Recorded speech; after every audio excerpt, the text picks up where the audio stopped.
Okay, ഇനി നമ്മൾ next discuss ചെയ്യുന്നത് ഇൻകം ഫ്രം പ്രൊഫഷൻ ആണ് കേട്ടോ. അപ്പോൾ അതുവരെ നമ്മൾ ഇൻകം ഫ്രം ബിസിനസ്സാണ് ഡിസ്കസ് ചെയ്തത്. ഇനി നമ്മൾ ഇൻകം ഫ്രം പ്രൊഫഷൻ എന്താണ്, അതുപോലെ തന്നെ അതിൽ എങ്ങനെയാണ് നമ്മളിത് കാൽക്കുലേറ്റ് ചെയ്യുക, ഇൻകം എങ്ങനെയാണ് കാൽക്കുലേറ്റ് ചെയ്യുക എന്നുള്ളതാണ് നമ്മൾ പറയുന്നത്. അപ്പോൾ നമുക്കറിയാം, പിന്നെ ഇവർ ഇത്തരത്തിലുള്ള പ്രൊഫഷൻ രംഗത്തുള്ളവർ എന്ത് ചെയ്യുന്നുണ്ടാവും, റെസിപ്റ്റ് ആൻഡ് പേയ്മെൻറ്റ് അക്കൗണ്ട് അവർ സൂക്ഷിച്ച് വെക്കുന്നുണ്ടാവും. അപ്പോൾ അതിൽ പിന്നെ റെസീപ്റ്റ്സും പേയ്മെൻറ്റും നോക്കി പിന്നെ കമ്പയർ ചെയ്ത് കഴിഞ്ഞിട്ടുണ്ടെങ്കിൽ സ്വാഭാവികമായിട്ടും അവർക്ക് എത്രയാണ് ഇൻകം, എത്രയാണെന്നുള്ളത് നമുക്ക് അറിയാനായിട്ട് പറ്റും. നമുക്ക് മീൻസ് ഗവൺമെൻറ്റിന് അല്ലേ, അല്ലെങ്കിൽ അതിൻ്റെ അതോറിറ്റിക്ക്. അപ്പോൾ അത് അവരുടെ ഇൻകം എത്രയാണെന്നുള്ളത് അറിയാനായിട്ട് പറ്റും. പക്ഷേ എപ്പോഴും ആ ഒരു ഇൻകം ശരിയായിക്കൊള്ളണമെന്നില്ല. ഓക്കെ, കാരണം അവർ കണ്ടമാനം ആവശ്യമില്ലാത്ത പല എക്സ്പെൻസുകളും വീട്ടിലേക്ക് ചിലവഴിച്ചതും കാര്യങ്ങളും അങ്ങനെ വേറെ ഏതെങ്കിലും റിലേറ്റഡ് ആയിട്ടുള്ള അവരുടെ ബിസിനസ് റിലേറ്റഡ് ആയിട്ടുള്ള എക്സ്പെൻസുകൾ കാര്യങ്ങളൊക്കെ കുറച്ച് കഴിഞ്ഞെന്ന് വെച്ചെങ്കിൽ നമുക്ക് ഒരു ആക്യുറേറ്റ് പ്രൊഫഷൻ റിസൾട്ട് കിട്ടില്ല. അപ്പോൾ നമ്മൾ എന്ത് ചെയ്യണം എന്നുള്ളതാ വെച്ചാൽ, അല്ലെങ്കിൽ ടാക്സ് കാൽക്കുലേറ്റ് ചെയ്യുന്നവർ പിന്നെ ആ പ്രൊഫഷനുമായി ബന്ധപ്പെട്ടിട്ടുള്ള ചിലവുകൾ മാത്രം കുറയ്ക്കാനായിട്ട് പാടുള്ളൂ. ഓക്കെ, അതുമായി ബന്ധപ്പെട്ടിട്ടുള്ള റെസീപ്റ്റ്സ് മാത്രമാണ് എഴുതാനും പാടുള്ളൂ. അപ്പോൾ അങ്ങനെയാണ് നമ്മൾ എന്ത് ചെയ്യുന്നത്, ഇൻകം ഫ്രം പ്രൊഫഷൻ നമ്മൾ കാൽക്കുലേറ്റ് ചെയ്യുന്നത്. ഓക്കെ, അപ്പോൾ നമുക്ക് നോക്കാം എങ്ങനെയാണ് അത് കാൽക്കുലേറ്റ് ചെയ്യുക എന്നുള്ളത്. ഒരു പ്രൊഫഷണൽ ഇൻകം നമ്മൾ കാൽക്കുലേറ്റ് ചെയ്യുക എങ്ങനെയാണെന്ന് വെച്ചിട്ടുണ്ടെങ്കിൽ, അതായത് എല്ലാ റെസീപ്റ്റ്സുകളും ആ പ്രൊഫഷനുമായി ബന്ധപ്പെട്ട് ഒരു പിന്നെ പ്രീവിയസ് ഇയറിൽ എത്രാണ്ട് റെസിപ്റ്റ് വന്നിട്ടുണ്ടോ ആ റെസിപ്റ്റുകളെല്ലാം ആഡ് ചെയ്യുന്നു. അതിൽ നിന്നും എന്ത് കുറയ്ക്കുന്നു, പ്രൊഫഷൻ റിലേറ്റിംഗ് ടു എക്സ്പെൻസ്, അതായത് പ്രൊഫഷനുമായി റിലേറ്റഡ് ആയിട്ടുള്ള എക്സ്പെൻസുകൾ കുറയ്ക്കും ചെയ്യാം. അപ്പോൾ എല്ലാ റെസിപ്റ്റ്സുകളും ആ പ്രൊഫഷനുമായി റിലേറ്റഡ് ആയിട്ടുള്ള എല്ലാ റെസിപ്റ്റ്സുകളും കൂട്ടിയിട്ട് അതിൽ നിന്നും അതുമായി ബന്ധപ്പെട്ടുള്ള ചിലവുകളെല്ലാം കുറച്ചാൽ നിങ്ങൾക്ക് എന്ത് കിട്ടും, ഇൻകം ഫ്രം പ്രൊഫഷൻ നിങ്ങൾക്ക് കിട്ടും. ഓക്കെ, അപ്പോൾ എന്താ അതിൽ പറയുന്നത് നോക്കൂ. In order to compute income from profession, receives relating to profession are added, എല്ലാതും ആഡ് ചെയ്യാം. പിന്നെ ഫ്രം വിച്ച്, അതിൽ നിന്നും expenses relating to his profession are deducted. Okay, അപ്പം നമുക്കൊരു പ്രോബ്ലം ചെയ്തു നോക്കാം. ഇപ്പോൾ ശ്രദ്ധിക്കാം. Following is the receipts and payment account of doctor Krishnan for the year ended 31 March 2020.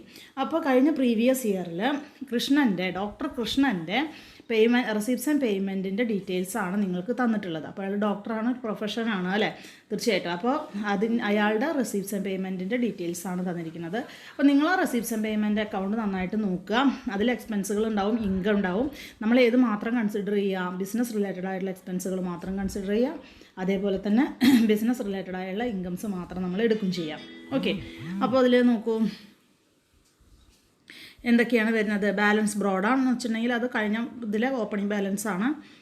പിന്നെ 1,22,000 അയാളുടെ കയ്യിൽ പൈസ ഉണ്ടായിരുന്നു. പിന്നെ കൺസൾട്ടേഷൻ ഫീസ്, വിസിറ്റിംഗ് ഫീസ്, അതൊക്കെ ഒരു ഡോക്ടറെ സംബന്ധിച്ച് എന്തുതന്നെയാണ്, അത് അയാളുടെ പ്രൊഫഷണൽ ഇൻകം ആണ് അല്ലേ. രോഗികൾ കൺസൾട്ട് ചെയ്യാൻ വരുമ്പോഴും അതുപോലെ തന്നെ വിസിറ്റ് ചെയ്യാൻ വരുമ്പോഴൊക്കെ അയാൾക്ക് ഫീസ് കിട്ടുന്നുണ്ട് വെച്ചെങ്കിൽ അത് അയാളുടെ ഇൻകം ആണ്. ബിസിനസ്, അതായത് നമ്മുടെ പ്രൊഫഷനുമായി റിലേറ്റഡ് ആയിട്ടുള്ള ഇൻകം ആണ്. ഓക്കെ, പിന്നെ സെയിൽ ഓഫ് മെഡിസിൻ, അത് മെഡിസിൻ വിറ്റിട്ട് അയാൾക്ക് 1,60,000 കിട്ടിയിട്ടുണ്ട്, അതും അയാളുടെ ഫീൽഡുമായി ബന്ധപ്പെട്ട തന്നെയാണ്. പിന്നെ ഇൻട്രസ്റ്റ് ഓൺ സെക്യൂരിറ്റീസിൻ്റെ ഇൻട്രസ്റ്റ് അയാൾക്ക് കിട്ടിയിട്ടുണ്ട്. It's not connected to his profession, so it is not added to receipts. Okay, അപ്പോൾ അതെന്തല്ല, അയാളുടെ പ്രൊഫഷനുമായി ബന്ധപ്പെട്ടുള്ള ഇൻകം അല്ല, അതുകൊണ്ട് തന്നെ നമ്മളിതൊരിക്കലും ആഡ് ചെയ്യരുത്. പിന്നെ ഇൻട്രസ്റ്റ് ഫ്രം ബാങ്ക് ആഡ് ചെയ്യരുത്, ലോൺ ഫ്രം ബാങ്ക് ആഡ് ചെയ്യരുത്. പിന്നെ ഇൻകം ടാക്സ് റീഫണ്ട്, ഇതൊന്നും അയാളുടെ പ്രൊഫഷനുമായി ബന്ധപ്പെട്ടുള്ള ഇൻകം അല്ലല്ലോ, അല്ല. അപ്പോൾ അതുകൊണ്ട് ഈ 3 ഇൻകം മാത്രമേ അയാൾക്ക് പറയുന്നുള്ളൂ, കൺസൾട്ടേഷൻ ഫീസ്, വിസിറ്റിംഗ് ഫീസും സെയിൽ ഓഫ് മെഡിസിനും. ഓക്കെ, ഇനി അയാളും അതുമായി ബന്ധപ്പെട്ടുള്ള ചിലവുകൾ നമുക്ക് നോക്കാം. ബൈ സാലറി ടു സ്റ്റാഫിന് അയാൾ സാലറി കൊടുത്തിട്ടുണ്ട് 80,000 രൂപ. തീർച്ചയായിട്ടും നമ്മുടെ പ്രൊഫഷനുമായി റിലേറ്റഡ് ആയിട്ടുള്ള എക്സ്പെൻസാണ് നമ്മൾ കുറയ്ക്കണത്. പിന്നെ കോസ്റ്റ് ഓഫ് മെഡിസിൻ്റെ കോസ്റ്റ് വന്നിട്ടുണ്ട്, അതും ഇതുമായി ബന്ധപ്പെട്ടുള്ളതാണ്. സർജിക്കൽ എക്യുപ്മെൻറ്റ്സ് തീർച്ചയായിട്ടും അതെന്താണ്, ഒരു ക്യാപിറ്റൽ എക്സ്പെൻഡിച്ചറാണ്, അതാണ് പ്രത്യേകത. സർജിക്കൽ എക്യുപ്മെൻറ്റ്സ് എന്ന് പറഞ്ഞാൽ അത് നമുക്കറിയാലോ, ബിസിനസ്സിലേക്ക് വേണ്ടി അല്ലെങ്കിൽ പ്രൊഫഷന് വേണ്ടിയിട്ട് അയാൾ വാങ്ങി വെച്ചിരിക്കുകയാണ്. അത് കുറേ കാലമായിട്ട് നമുക്കത് ഉപയോഗിക്കാം. അപ്പോൾ അതൊരു ക്യാപിറ്റൽ എക്സ്പെൻഡിച്ചറാണ്. ഇതിനിവിടെ നമ്മൾ എന്തുമാത്രമേ കുറയ്ക്കാൻ പാടുള്ളൂ, ഡിപ്രീസിയേഷനാണ് കുറയ്ക്കാനായിട്ട് പാടുള്ളൂ, അല്ലാതെ ഈ ടൂൾ വാങ്ങിച്ച ചിലവ് കുറയ്ക്കാനായിട്ട് പാടില്ല. പിന്നെ മോട്ടോർ കാർ പർച്ചേസ് ചെയ്തിട്ടുണ്ട്, അവിടെയും മോട്ടോർ കാർ അയാൾ ചിലപ്പോൾ 2 ആവശ്യത്തിന് ഉപയോഗിക്കുന്നുണ്ടാവും, വീട്ടിലെ ആവശ്യത്തിനും ഓഫീസിലെ ആവശ്യത്തിനും. എനിവേ ഓഫീസിലെ ആവശ്യത്തിന് അയാൾ മോട്ടോർ കാർ ഉപയോഗിക്കുന്നുണ്ടെങ്കിൽ അതിൻ്റെ ഡിപ്രീസിയേഷൻ കുറയ്ക്കാം. ഓക്കെ, പിന്നെ കാറിൻ്റെ എക്സ്പെൻസും നിങ്ങൾ അങ്ങനെ തന്നെയാണ് കൺസിഡർ ചെയ്യേണ്ടത്. കാറിൻ്റെ എക്സ്പെൻസ് കാറ് വെറും ഓഫീസിൽ മാത്രം ഉപയോഗിക്കുകയാണെന്ന് വെച്ചെങ്കിൽ മുഴുവൻ എക്സ്പെൻസും നമുക്ക് ബിസിനസ് റിലേറ്റഡ് എക്സ്പെൻസ് ആണ്.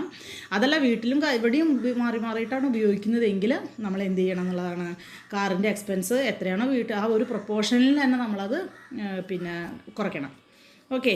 പിന്നെ റെൻറ്റ്, ക്ലിനിക്കിൻ്റെ റെൻറ്റ് തീർച്ചയായിട്ടും നമ്മുടെ പ്രൊഫഷണൽ റിലേറ്റഡ് ആയിട്ടുള്ള എക്സ്പെൻസാണ്. ജനറൽ എക്സ്പെൻസും അങ്ങനെ തന്നെയാണ്. പിന്നെ പേഴ്സണൽ എക്സ്പെൻസ് നമ്മൾ കൺസിഡർ ചെയ്യേണ്ട, നമ്മൾ കുറയ്ക്കാൻ പാടില്ല. ബാങ്ക് ഇൻട്രസ്റ്റ് കുറയ്ക്കാൻ പാടില്ല. പിന്നെ ബാലൻസും ആണ്. ഓക്കെ. അപ്പോൾ ഇത്രയാണ് അയാളുടെ ഇൻകംസും കിട്ടി, റെസിപ്റ്റും കിട്ടി, അയാളുടെ പേയ്മെൻറ്റ്സും കിട്ടിയില്ലേ. അപ്പോൾ നമ്മൾ ആദ്യം റെസിപ്റ്റുകളൊക്കെ കൂടി കൂട്ടുക, പിന്നെ പേയ്മെൻറ്റ്സുകളെല്ലാം കൂടി കൂട്ടിയിട്ട് ഇതിൽ നിന്നും കുറയ്ക്കാം. ഓക്കെ. ഇനി ഇതിലൊരു അഡ്ജസ്റ്റ്മെൻറ്റ് പറയുന്നുണ്ട്. Compute income from profession taking into account the following information.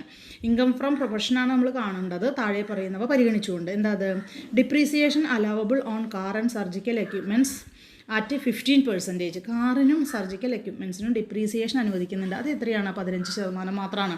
Okay. അപ്പം നമ്മൾ എന്ത് ചെയ്യണം, ഇതിൻ്റെ വാല്യൂവിൻ്റെ 15% കണ്ടിട്ട് അത് മാത്രം നമ്മൾ എക്സ്പെൻസായിട്ട് കൺസിഡർ ചെയ്യാം. ഓക്കെ. അതുപോലെ തന്നെ 1/3 of motor car expenses are in respect of personal use. പിന്നെ മോട്ടോർ കാർ എക്സ്പെൻസിൻ്റെ 1/3 മാത്രമാണ്. 1/3 എന്തിനു വേണ്ടിയിട്ടുള്ളതാണ്? പേഴ്സണൽ യൂസാണ്. അപ്പോൾ 1/3 ഭാഗം എന്തിനു വേണ്ടിയിട്ടാണ്? പേഴ്സണലാണ്. അപ്പോൾ 2 ഭാഗം ഏതിനു വേണ്ടിയിട്ടായിരിക്കും? അയാളുടെ ബിസിനസ് അല്ലെങ്കിൽ അയാളുടെ പ്രൊഫഷനുമായി റിലേറ്റഡ് ആണ് അല്ലേ. അപ്പോൾ തീർച്ചയായിട്ടും ഈ നമ്മൾ മോട്ടോർ കാറിൻ്റെ എക്സ്പെൻസ് എന്താ പറയുക 2/3 കണ്ടിട്ട് അത് മാത്രം നിങ്ങൾ എഴുതാനായിട്ട് പാടുള്ളൂ. ഓക്കെ. അപ്പോൾ നിങ്ങൾ ചിന്തിക്കേണ്ട ഒരു കാര്യം, ഈ മോട്ടോർ കാറിൻ്റെ ഡിപ്രീസിയേഷനും നമ്മൾ അതേപോലെ തന്നെ കാണണം. ഇവിടെ ഡിപ്രീസിയേഷൻ്റെ കേസ് നമ്മൾക്ക് അങ്ങനെ പറഞ്ഞിട്ടില്ല. പക്ഷേ നമ്മൾ എന്ത് ചെയ്യണം, അതിനാണ് നമ്മൾ സെൻസ് ഉപയോഗിച്ച് നമ്മൾ ചിന്തിക്കുക. ശരിയാണല്ലോ, അങ്ങനെയാണെങ്കിൽ മോട്ടോർ കാറിൻ്റെ ഡിപ്രീസിയേഷനും എത്രയേ വരുള്ളൂ? മുഴുവൻ വരുമോ? ഇല്ല. കാരണം 1/3 ഭാഗം അയാൾ പേഴ്സണൽ ആവശ്യത്തിനാണ് ഉപയോഗിക്കുന്നത്. അപ്പോൾ അതുകൊണ്ട് ഡിപ്രീസിയേഷൻ്റെ നമ്മൾ മൊത്തം 15% കണ്ടിട്ട് അതിൻ്റെ 3 ഭാഗമാക്കി അതിൽ 2 ഭാഗം മാത്രമാണ് നിങ്ങൾ എഴുതാൻ പാടുള്ളൂ, നിങ്ങൾ എക്സ്പെൻസായിട്ട് ട്രീറ്റ് ചെയ്യാനായിട്ട് പാടുള്ളൂ. ഓക്കെ. അപ്പോൾ പിന്നെ ഇപ്പോൾ ഏകദേശം ഇതെങ്ങനെയാണ് ചെയ്യേണ്ടതെന്നുള്ളൊരു ഐഡിയ കിട്ടിയിട്ടുണ്ടാവുമെന്ന് വിചാരിക്കണം. ഓക്കെ. നമുക്കിതിൻ്റെ പ്രോബ്ലം ഞാനൊന്ന് കാണിക്കാം. അപ്പോൾ ശ്രദ്ധിക്കൂ. അപ്പോൾ നമുക്ക് ആൻസർ പറഞ്ഞിരിക്കുന്നു. കമ്പ്യൂട്ടേഷൻ പ്രൊഫഷണൽ ഇൻകം കാണുന്നത് ആദ്യം റെസിപ്റ്റ് എഴുതി. Okay. Consultation fees 1.5 lakh, visiting fees 50,000, sale of medicine 1,60,000. പിന്നെ ടോട്ടൽ റെസിപ്റ്റ് 3,60,000. ഇനി എക്സ്പെൻസ്, സാലറി 80,000 കൊടുത്തു, കോസ്റ്റ് ഓഫ് മെഡിസിൻ 1 lakh കൊടുത്തു. ഓക്കെ. സർജിക്കൽ എക്യുപ്മെൻറ്റ്സിന് 15% എന്ത് ഡിപ്രീസിയേഷൻ. അത് അവിടെ അടിയിൽ കൊടുത്തിട്ടുണ്ട് കേട്ടോ, 12,000 എന്ന് പറഞ്ഞിട്ട് കണ്ടോ. എന്ന് വെച്ചാൽ 80,000-ൻ്റെ 15% 12,000. ഓക്കെ. അടുത്തത് കാറിൻ്റെ ഡിപ്രീസിയേഷനാണ്. കാറിൻ്റെ എക്സ്പെൻസ് 3 ലക്ഷമാണ്. അതിൻ്റെ 15% നിങ്ങൾ കാണുക. എന്നിട്ട് അതിനെ 3 ഭാഗമാക്കി അതിന് 2 ഭാഗം മാത്രമേ ഇവിടെ എഴുതാനായിട്ട് പാടുള്ളൂ. കാറിൻ്റെ എക്സ്പെൻസും അങ്ങനെ തന്നെ. ഓക്കെ. പിന്നെ വരുന്ന ഐറ്റം ഏതാണ്? റെൻറ്റ്, ക്ലിനിക്കിൻ്റെ റെൻറ്റ് മുഴുവൻ എഴുതണം. ജനറൽ എക്സ്പെൻസ് എന്താ പറഞ്ഞിരിക്കുന്നത്? ജനറൽ എക്സ്പെൻസ് നമ്മൾ മുഴുവൻ എഴുതണം. പിന്നെ പേഴ്സണൽ എക്സ്പെൻസ് എടുക്കാൻ പാടില്ല, ബാങ്ക് ഇൻട്രസ്റ്റ് എടുക്കാൻ പാടില്ല. അപ്പോൾ എല്ലാം ഇല്ലേ? ഓക്കെ. ദെൻ നമ്മൾ എന്ത് ചെയ്യണം, അതും ആഡ് ചെയ്യുക. അപ്പോൾ 3,12,000 വരും. ദെൻ അതൊന്ന് കുറയ്ക്കുക. നമ്മുടെ റെസീപ്റ്റിൽ നിന്ന് പേയ്മെൻറ്റ് അല്ലെങ്കിൽ എക്സ്പെൻസ് മൊത്തം കുറച്ച് കഴിഞ്ഞാൽ 48,000. അതാണ് പ്രൊഫഷണൽ ഇൻകം. അപ്പോൾ സിമ്പിൾ അല്ലേ, ബുദ്ധിമുട്ടില്ലല്ലോ. അങ്ങനെയാണെങ്കിൽ നമുക്കൊരു പ്രോബ്ലം കൂടി നോക്കാം. ശ്രദ്ധിക്കൂ. Following is the income and expenditure account of mister Roshan, a chartered accountant ആണ്, for the year ended 31 March 2020. അപ്പോൾ കഴിഞ്ഞ പ്രീവിയസ് ഇയർ അവസാനത്തിലുള്ള മിസ്റ്റർ രോഹൻ്റെ, അയാൾ ചാർട്ടേഡ് അക്കൗണ്ടൻ്റ് ആയ മിസ്റ്റർ രോഹൻ്റെ ഇൻകം ആൻഡ് എക്സ്പെൻഡിച്ചർ അക്കൗണ്ടാണ് നിങ്ങൾക്ക് തന്നിരിക്കുന്നത്. ഓക്കെ. അപ്പോൾ നമുക്ക് നോക്കാം. ഇവിടെ ശ്രദ്ധിക്കുക, അതിന് മുന്നത്തെ പ്രോബ്ലത്തിൽ നിങ്ങൾക്ക് തന്നിരുന്നത് റെസീപ്റ്റ്സ് ആൻഡ് പേയ്മെൻറ്റ് അക്കൗണ്ട് ആയിരുന്നു. അപ്പോൾ ആദ്യം റെസീപ്റ്റും പിന്നെ പേയ്മെൻറ്റും ആണ്. ഇതെന്താണ് ഇതിൻ്റെ ഈ അക്കൗണ്ടിൻ്റെ പ്രത്യേകത? ഇൻകം ആൻഡ് എക്സ്പെൻഡിച്ചർ അക്കൗണ്ടാണ്. ഇൻകം ആൻഡ് എക്സ്പെൻഡിച്ചർ അക്കൗണ്ടിൽ നിങ്ങൾ ആദ്യം എന്താ എഴുതേണ്ടത്? എക്സ്പെൻസ് ആണ്. പിന്നെ നിങ്ങൾ ഇൻകം എഴുതണം. ഓക്കെ. അപ്പോൾ നിങ്ങൾ ശ്രദ്ധിക്കുക. പിന്നെ ഐറ്റം കണ്ടാൽ നിങ്ങൾക്ക് അറിയാം എക്സ്പെൻസ് ആണോ ഇൻകം ആണോ എന്നുള്ളത്. ഐറ്റം കണ്ടാൽ തന്നെ നിങ്ങൾക്ക് അറിയാം. ഓക്കെ. അപ്പോൾ ശ്രദ്ധിക്കുക എന്തൊക്കെയാണ്? ഓഫീസ് റെൻറ്റ് എന്താണ്? ഇയാളുടെ ഓഫീസ് പ്രൊഫഷനുമായി ബന്ധപ്പെട്ടുള്ള എക്സ്പെൻസാണ്. സാലറി, അതുപോലെ തന്നെ ചാരിറ്റീസ്. സാധാരണ നമ്മൾ ചാരിറ്റീസ് ഒന്നും എടുക്കില്ല കേട്ടോ, ചാരിറ്റീസ് എടുക്കില്ല. പിന്നെ ഡൊണേഷൻ എടുക്കില്ല. പിന്നെ പറയുന്നത് ഏതാണ്? ഗിഫ്റ്റ് ടു റിലേറ്റീവ്സും നമ്മൾ ഇതില്ല. നമ്മൾ ഇതൊന്നും ബിസിനസ്സായിട്ടുള്ള ബന്ധപ്പെട്ടുള്ള ചിലവുകളല്ല. ഓക്കെ. പിന്നെ സബ്സ്ക്രിപ്ഷൻ ടു ജേണൽ, തീർച്ചയായിട്ടും ഒരു ചാർട്ടേഡ് അക്കൗണ്ടിനെ സംബന്ധിച്ച് ജേണൽസ് അത് അയാൾ എന്ത് ചെയ്യണം, അതിനുള്ള വരിസംഖ്യ അയാൾ കൊടുക്കണം. ഓക്കെ. അപ്പോൾ അതെന്താ, തീർച്ചയായിട്ടും ഇയാളുടെ എക്സ്പെൻസാണ്, ബിസിനസ് റിലേറ്റഡ് ആയിട്ടുള്ള എക്സ്പെൻസാണ്. പിന്നെ കാറിൻ്റെ എക്സ്പെൻസ് കാണുമ്പോൾ അതിനെന്തെങ്കിലും ഡീറ്റെയിൽ ഫർദർ ഇൻഫർമേഷൻ തന്നിട്ടുണ്ടോ എന്നുള്ളത് നോക്കണം കേട്ടോ നിങ്ങൾ. ഓക്കെ. അപ്പോൾ നമുക്കത് ഉണ്ടോ എന്നുള്ളത് നോക്കാം.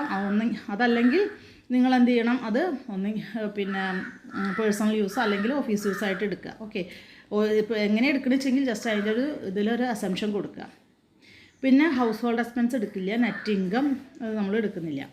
പിന്നെ ഇവിടെ പറയുന്നത് ഇൻകം സൈഡിൽ ഓഡിറ്റ് ഫീസ് ഉണ്ട്, തീർച്ചയായിട്ടും അത് അയാളുടെ ഈ വരുമാനമാണ്. കൺസൾട്ടിങ് ഫീസ് വരുമാനമാണ്.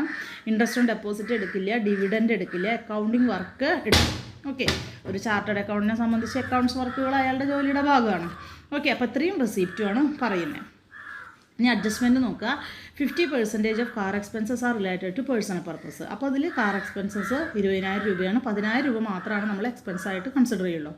പിന്നെ ഡിപ്രീസിയേഷൻ ഓൺ കാർ അലവബിൾ 5,000. കാറിൻ്റെ ഡിപ്രീസിയേഷൻ 5,000 രൂപയാണ്. ഓക്കെ. അപ്പോൾ നിങ്ങൾ എന്ത് ചെയ്യണം, അതും എടുക്കുക. അപ്പോൾ അതെടുക്കുമ്പോൾ നിങ്ങൾക്ക് രണ്ട് രീതിയിൽ എടുക്കാം കേട്ടോ. ഈ നിങ്ങൾക്ക് തന്നിരിക്കുന്ന ടെക്സ്റ്റിൽ തന്നിരിക്കുന്ന പ്രോബ്ലത്തിൽ ഇത് മുഴുവൻ എടുത്തിട്ടുണ്ട്. അലവബിൾ ആയിട്ടുള്ള ഡിപ്രീസിയേഷൻ എമൗണ്ട് 5,000 രൂപയാണ്. അപ്പോൾ അതുകൊണ്ട് തന്നെ അത് മുഴുവൻ എടുത്തിട്ടുണ്ട്. നിങ്ങൾ മുന്നത്തെ നമ്മൾ ഈ പ്രോബ്ലത്തിൽ നമ്മളത് പകുതി എടുത്തിട്ടുണ്ടായിരുന്നല്ലോ. അപ്പോൾ നിങ്ങൾ എങ്ങനെ എടുക്കണമെന്ന് വെച്ചെങ്കിൽ ജസ്റ്റ് അതിൻ്റെ അടിയിൽ ഒരു അസംഷൻ കൊടുത്താൽ മതി. ഓക്കെ. അപ്പോൾ നമുക്ക് ഇതിൻ്റെ ആൻസർ നോക്കാം. ശ്രദ്ധിക്കൂ, സിമ്പിളാണ്.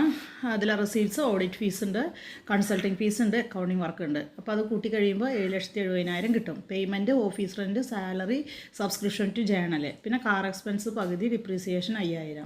അപ്പോൾ ടോട്ടൽ എക്സ്പെൻസ് അല്ലെങ്കിൽ പേയ്മെൻറ്റ് എത്ര വരും, 1,08,000. ഓക്കെ. അപ്പോൾ റെസീപ്റ്റിൽ നിന്ന് പേയ്മെൻറ്റ് കുറച്ച് കഴിഞ്ഞാൽ അയാൾക്കുള്ള പ്രൊഫഷണൽ ഇൻകം കിട്ടും. അത് എത്രയാണ്, 6,62,000. ഇത്രയേ ഉള്ളൂ. സിമ്പിളായിട്ട് നമുക്കിത് ചെയ്യാം. ഓക്കെ. ഇനി ഇതിൽ നിങ്ങൾ ചെയ്യേണ്ട കാര്യം, ഇനി നമുക്ക് പ്രൊഫഷണൽ പ്രോബ്ലം അത്ര തന്നെയുള്ളൂ. അപ്പോൾ ഇനി നമുക്കിതിൽ റിവിഷണൽ പ്രോബ്ലംസ് ആണ് ഇനി നമുക്കിത് ചെയ്യാനുള്ളത് കേട്ടോ. ഓക്കെ.